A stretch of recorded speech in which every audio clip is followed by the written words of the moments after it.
These are Spy McCoy frames, and I'm going to show you how to remove and replace both lenses. First step is taking the top portion of your frame and pulling it outwards while simultaneously pushing downwards on the inside of your frame, on the inside of your lens itself. Just like that. Again, you're just going to pull out and push down.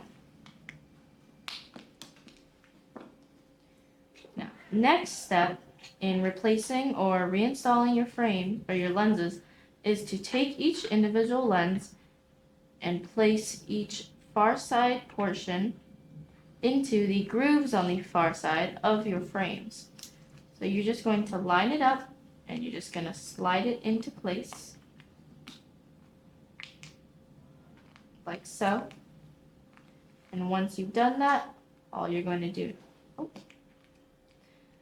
again, slide, line up and slide, and then after that, you're just going to pop the rest into place.